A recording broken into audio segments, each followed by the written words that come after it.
பொது உணர்வு என்பது தனிய வள்ளல் பெருமானுக்கு தான் இருக்காண்டா இல்லை, எல்லாருக்குள்ளும் அந்த பொது உணர்வு இருக்கு. அப்ப அந்த பொது உணர்வை நாங்கள் சுரக்க வைக்கிற பொது உணர்வை வெளிப்படுத்த வேண்டுமா இருந்தால் நாங்கள் எல்லா ஜீவராசிகளையும் ஒன்றாக பார்க்கணும்.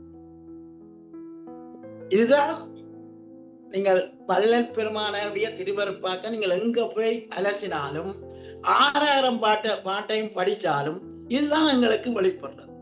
பொது உணர்வு அது எல்லாரும் நினைக்கணும் அது வள்ளல் பெருமானுக்குரியது, கிடைக்கவே கிடைக்காது. எங்களுக்குள்ள இருக்கு அந்த பொது உணர்வு, எங்களுக்குள்ள இருக்கு. நாங்கள் எல்லாவற்றையும் நோக்காத. இப்ப ஒரு பிள்ளையோட டாக்டர் ஆகும் நினைக்கிறாரு, அதுக்குரிய முயற்சி எடுக்கிறாரு, போதிக்கணும். அது 23 வயதிலே அதிகமாக ஒரு வைத்தியராக வெளியில வருது. அப்ப அது நினைக்கிறோம், செயல்படுறோம் தானே. அந்த பிள்ளைக்கும் அந்த அறிவு விளக்கம், அந்த வைத்தியத்துறைக்குரிய அறிவு விளக்கம் வருது. எங்களுக்கும் அந்த வைத்தியத்துறைக்கு படிப்பிக்கணும் என்ற விளக்கம் எங்களுக்குள்ளே வருது. அப்ப இந்த பொது உணர்வை பற்றி நாங்கள் நினைக்கிறது இல்லை, நாங்கள் யாருமே நினைக்கிறது கிடையாது. அப்படி நினைத்தால் அது எங்களுக்குள்ள அந்த செயல் வடிவத்தை கொடுத்து அது எங்களை பொது உணர்வு பொது வழிக்கு கொண்டு வந்துடும். ஆனால் நாங்கள் யாருமே இதுவும் சகோதரன் தானே. இப்ப இன்னைக்கு ஒருதா வயிற்றுல பிறந்த குழந்தைகளுக்குள்ளேயே வேறுபாடுகள், சண்டைகள், சச்சரவுகள், நான் போக மாட்டேன், நீ போக மாட்டேன், அவர் வந்தா நான் வர மாட்டேன், பிரச்சனை எல்லாம் எல்லாருக்குள்ளயும் இருக்குத்தானே. எங்க கல்யாண உடல்ல கூட இதெல்லாம் சகசமா இருக்கு. அப்ப அந்த நிலை கூடாதுன்ற முதல் உண்மையில அன்பினுடைய வளர்ச்சி தான் இல்லறத்தினுடைய சிறப்பாக இருக்கும். ஆனா இன்னைக்கு இல்லறம் எல்லாமே எல்லாம் பால்வெட்டு போச்சு. என்னால் இல்லறத்துல இன்னைக்கு டைவர்ஸ் அதிகம், ஒருவனுக்கு ஒருத்தி என்ற வரையறவு கிடையாது. இப்படி ஏராளமான பிரச்சனை கொஞ்சம் மலேசியாலும் சரி, இப்ப இலங்கையில ஓரளவு குறைவா இருந்தது. இலங்கையில இப்ப நடைமுறைக்கு வந்துட்டு டைவர்ஸ் எல்லாம். அப்ப நாங்கள் முதலாவதாக நாங்கள் எங்களுக்குள்ள எதிரியாக எங்களுக்கு எதிரானவர்களாக நாங்கள் ஒருத்தரையும் பார்க்க, இதுதான் முக்கிய அம்சம். நாங்கள் எதிரியாக பார்க்கும் பொழுது அங்க நாங்கள் அவரை வேறுபடுத்து. அப்படி வேறுபடுத்துன நேரத்துல எங்களுக்கு பொது உணர்வு சுரக்காது. அந்த பொது உணர்வு தான் கடவுளுடைய அருள் சக்தி.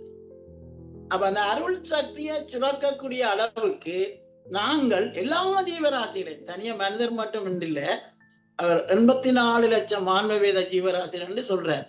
அத்தனை ஜீவராசிகளுக்கு நீ அன்பு செலுத்து. அதுகள் படுகின்ற துன்பத்தையும் உன்னால ஏழளவுக்கு துடைக்கப்பாரு.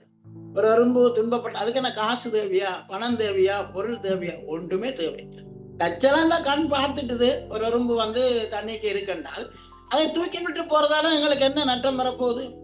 அப்ப அப்படி செய்து அப்படி அந்த ஜீவகாரணியத்தை செய்து புற ஜீவராசிகள் துன்பப்படுதே என்கின்ற அந்த இரக்கத்தை எங்களை வளர்த்து கொண்டு வர இறைவனுடைய அருள் தன்ற வாட்டிலே சுரக்கும் என்றதான் வள்ளல் பெருமானுடைய அடிப்படை தீர்வு.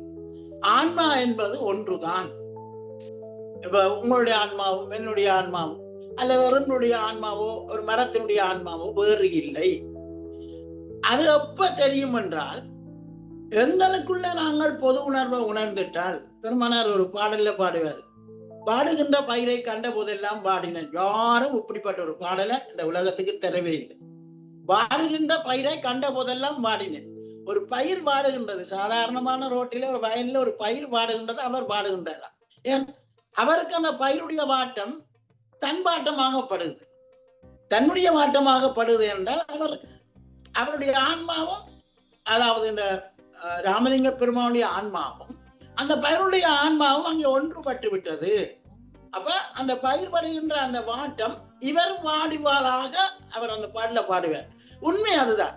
இப்ப நாங்கள் பிறருக்காக வாழும் பொழுது எங்களோட வாழ்க்கை சிறப்பா இருக்கும். நான் தான் வாழ வேண்டும் நினைக்கும் பொழுதுதான் அத்தனை தடைகளையும் நாங்கள் தாண்ட வேண்டி வருகின்றோம். அப்ப அவர் வழிபாட்டிலும் கூட என்ன சொல்றாரு என்று சொன்னால், நீ பிறருக்காக வழிபாடு செய். அந்த உலகத்தில உள்ள எல்லாருக்குமாக மொத்தத்துல நீ வழிபாடு செய். அந்த உலகத்தில உள்ள பிரஜை தானே, நீயும் ஒரு பிரஜை, உலகத்தில உள்ள ஒரு ஆன்மா தானே. அப்ப உனக்கும் அந்த வழிபாட்டினுடைய பலன் உனக்கு சேரும் என்று மிகவும் தெளிவாக எந்த இடத்திலும் அந்த பொது உணர்வை மையப்படுத்தி கொண்டுதான் என்னுடைய சிந்தனை இருக்கும். ஆனால் இப்ப இன்றைக்கெல்லாம் பாருங்க எவ்வளவு துன்பத்தை நாங்கள் இஸ்ரேல் எடுத்துப்பாங்க, பலஸ்தீனா, உக்ரைன், ரஷ்யா கொலைக்களமாக மாறிக்கொண்டிருக்கு. இது எப்படி செய்கின்றார்கள்? எல்லாரும் நாங்கள் படித்தவர்கள் என்று சொல்லுகின்றார்கள். எல்லா நாட்டு தலைவர்களும் நாங்கள் படித்தவர்கள் என்று சொல்லுவாங்க. அப்ப அவ என்னத்தை படித்திருக்கின்றார்கள்? ஒன்றை ஆக்குறதுக்குத்தான் படிப்பு வேணும், அழிக்கிறதுக்கு படிப்பு வேணும். அப்ப இந்த வீடு ஒரு வருஷம் கட்டி முடியும் என்றால் இது ஒரு நிமிஷத்துல அழிச்சு போட்டு போயிடலாம். இப்ப அழிக்கிறதுக்கு அறிவு தேவை இல்லையே. அதே போல அவங்க இவ்வளவு கொலைக்கருவிகளையும் செய்து உண்டு பண்ணி அந்த உயிர்குலத்தை அழிக்கிறதுக்கு அவர்களுக்கு ஒரு அறிவு தேவை. அது எந்த விதமான அறிவு விளக்கமும் இல்லாதவன் தான் அதை செய்யும். எந்த விதமான இரக்கம் அந்த மனிதர்களே கிடையாது. சும்மா கோட்டையும் போட்டு ஐயம் கட்டிக்கொண்டு திரிகின்றார் இல்லாமல் அவர்களுக்கு இரக்கம் அல்ல.